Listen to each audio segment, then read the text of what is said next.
Welcome back to another episode of the Canadian Watch Monkey, and today I'm going to be showing you my newest watch, which is the Christopher Ward C65 Chronograph. And what a stunning watch it really is. Now, I've been looking for this watch for a little while. It's been out for about a year now, maybe. And this watch does not disappoint whatsoever. So I'll tell you a little bit about the watch before we get too far into it. And I'm going to be comparing it to a couple of my other, I would say very comparable chronographs. I'll just quickly show them to you. One is the Hamilton Khaki Pilot. I'll be showing you that one a little bit closer just to do some comparison. And also my Pan Europe chronograph, again by Hamilton. Now, these two here are running the Valjoux movement, the ETA, whereas this one is running the clone of the ETA, the SW510 made by Sellita, which is, again, a very comparable movement. Some people say it's better, some say it's equal, some say it's not as good. I can honestly say I don't really notice a difference between them, but what I can say is that the ETA movement, especially on the Hamiltons, are very nicely finished in comparison. Like, it's not, this thing's not badly finished. It just doesn't have as much, I guess, decoration to the movement as the ETA does. But anyway, let's just go over some of the things that you need to know about this watch. Okay, so it's 150 meter water resistant. The crowns here are screw down. So this differs from the two Hamiltons that I have, and that's what's giving it the 150 meter water resistance. So these two pushers are screw downs, as well as the main crown that's used to setting the time and date. And you know what? I'm just going to hit this button here so you can see how the chronograph actually functions. I'm just going to zoom in a little bit here for you guys too, so you can see a little bit better. Okay, so hopefully you can see that a little bit better.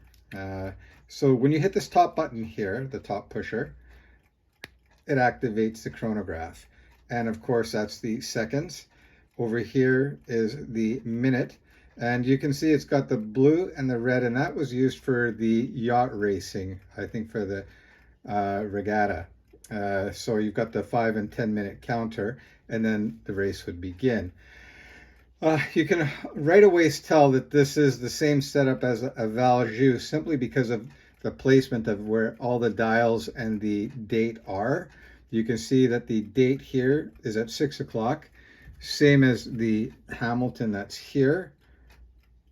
Okay, you can see the date there is at 6 o'clock as well. And we'll get the Pan Europe.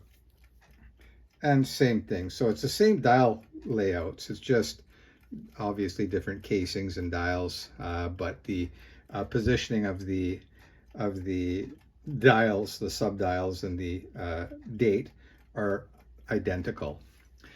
Okay, so let's just flip this watch around. By the way, this comes on a very nice bracelet. Honestly, guys, I can't tell you how pleased I am with this watch. It really is fantastic. It's all stainless steel, of course. Oh, I'll just show you. To stop the counter, you just hit the top button again, and to reset it, you just push this button, and you can see it just snaps right back, and you can see the alignment is flawless. Okay, and then of course when you're done, and especially if you're going to be going in the water, you'll want to be screwing those crowns back down. Oh, one difference between this and the Valjoux that's in the Hamiltons, the date set is done in your traditional way with the second pull of the crown, and then you rotate, and that will change the date. Whereas on both the Pan Europe, they've got a pusher system here to change the date. And you can see this one is also the same setup as well. Now, the one thing you're going to notice too right away is with chronographs, they're going to be thicker than your traditional watch because of that movement, the Valjoux and the SW510. Basically, you're going to always be in around that at least 15 millimeters in thickness. And you can see the Hamilton here is, when you look at it this way, it's a little bit of a smaller watch, not by much. I think this one's 40, this is 41. But the thickness on this Hamilton in particular is 17 and a bit, whereas this one is 15. So you can see when I look at the profile like this, there's a significant difference, especially the way it lies on wrist. When you have this on wrist, it does not appear thick because of that light catcher case and the way you can see that the casing here is cut back, it's beveled back. And it gives the illusion of sitting much closer to the wrist than something like this. I'll do a couple of wrist shots for you too as well, so you can actually see that. But yeah, let me just turn this around here for you so you can actually see the movements. So here is the SW510, and you can see the movement here. It's nice, but really nothing fancy. I'm just gonna, let's see if I can move in a little bit closer. Sorry, I'm bumping the camera there.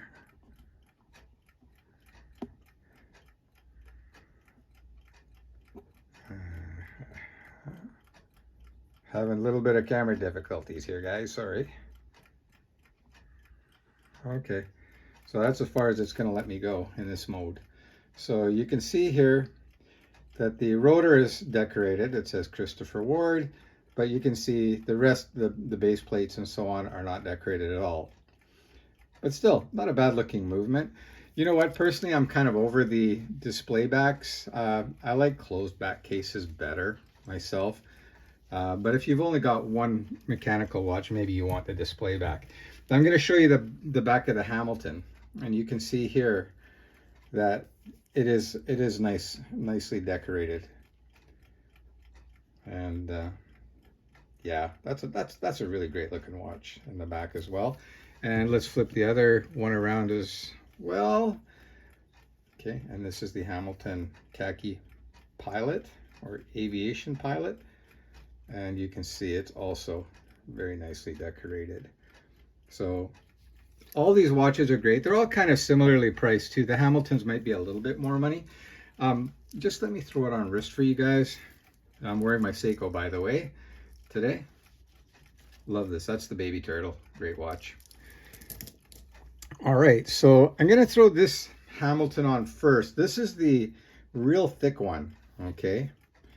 And that's running the Valjoux 7750. So I'm just going to quickly put that on wrist for you guys so you can see what it looks like when it's on wrist. And you're going to see what I mean. It really does show its thickness. So there it is on wrist. And it sits pretty high on the wrist. It definitely doesn't hug the wrist very well, which I don't mind. And you can see this crystal here too. It's got really nice distortion. I kind of love that. Dome crystals definitely for me are a plus. The more dome, the better. So yeah, very nice looking watch. But you can see definitely that it sits high on the wrist, and it looks a little bit awkward, but I don't mind. It's that look at all. I'll put the Pan Europe on next. And just to give you a visual, you can see the Pan Europe is definitely a bigger watch. I'm going to put these two side by side, and you can see here that this watch is considerably bigger. I think this is measuring in at around 43. Actually, you know what? Just let me check. I've got my calipers here. It's been a while since I've measured this watch. Okay. And you can see there. Wow. Okay. So she's big. She's 46.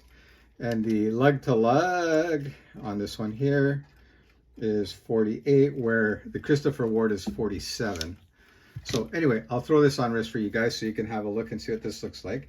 And you can see this one does appear a little bit flatter compared to the other Hamilton Aviation one. And there you go. That's what that looks like on wrist. And you can see that's a pretty decent sized watch. But you can see it does sit on the wrist a little bit nicer. But still, it's not going to sit as nice as that Christopher Ward. The Christopher Ward really is phenomenal. It really disguises the fact that it is so thick.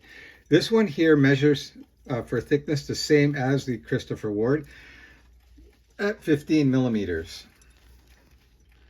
So you can see there. Let me just get the Christopher Ward again so you can see them side by side.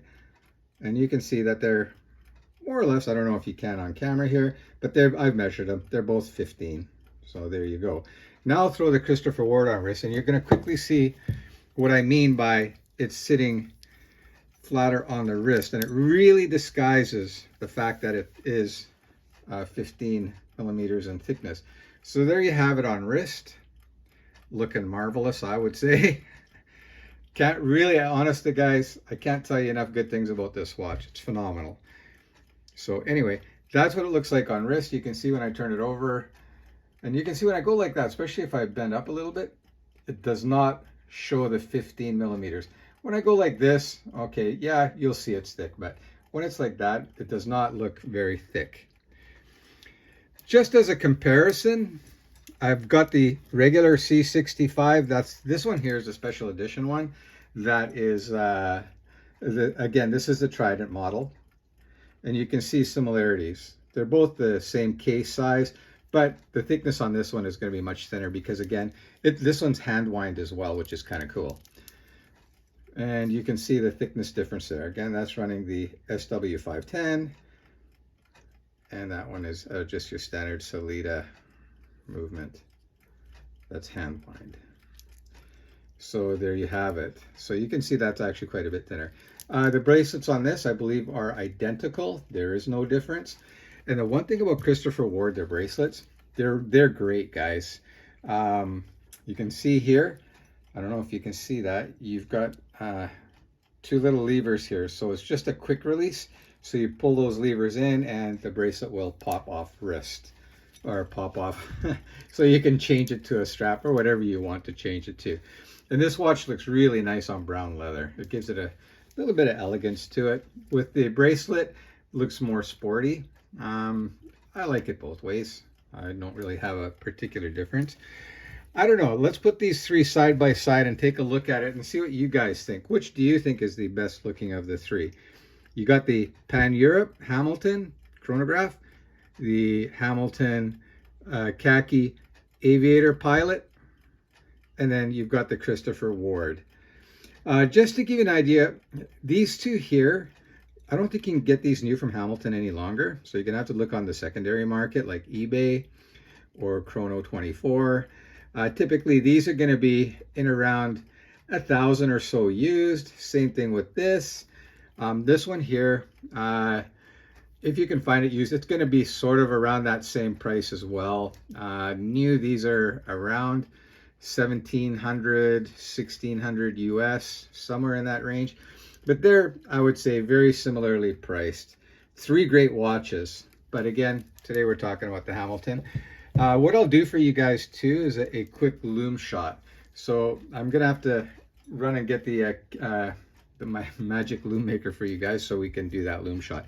Anyways, again, this is a Christopher Ward C65 Trident Chronograph.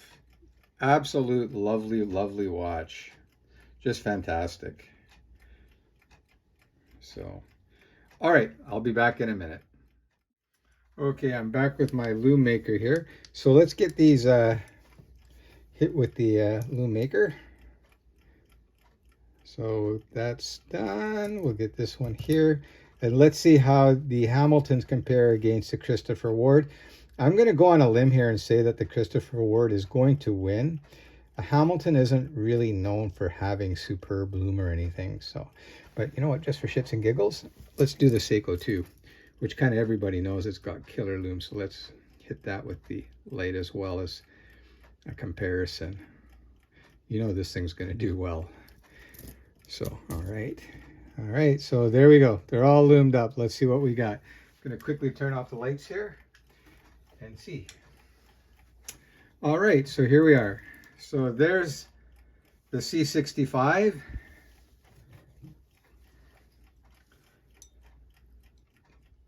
And you can see that's the Hamilton Pilot. I'd say definitely the Christopher Ward is winning that one. And here's the Pan-Europe. Let's get that up here compared to the Christopher Ward. So there you go. And now let's go get the Seiko, which you know is gonna show the other ones up. So there you go. There's the Seiko, and you can tell the Seiko's definitely got better Lume, but so it should, because this is a full dive watch. There's the C65 Trident Chronograph. So what do you guys think? Which watch do you think is the best looking of the bunch? And where would you put your money if you were going to buy any of these? I honestly think all these watches are great. Obviously, I own them. By the way, just to be very open and honest with you guys, I own these watches. I'm not borrowing them, which I wouldn't mind borrowing. But these are all part of my collection. And these are three, in my opinion, extremely attractive chronographs that anyone would like to own or have part of their collection. They're all very distinct, very different looking. The new Hamilton Intramatic chronograph, that's been a real hot seller too. That's a vintage inspired one that's been out now for about 3-4 years. They just introduced the hand wind version, the full mechanical one, which is, in my opinion, more attractive to me for a few reasons. I like hand wind watches, but these are all automatics, which are also great. So again, just to remind you guys, this is running the ETA, the Valjoux 7750. So is this, and this is running the Swiss clone made by Sellita, the SW500. So there you have it, 3 great watches. What do you guys think? Let me know in the comments. Are you considering buying one of these or what? Let me know. Take care, guys. Don't forget to like, subscribe, and hit the bell icon so you never miss another episode of The Watch Monkey.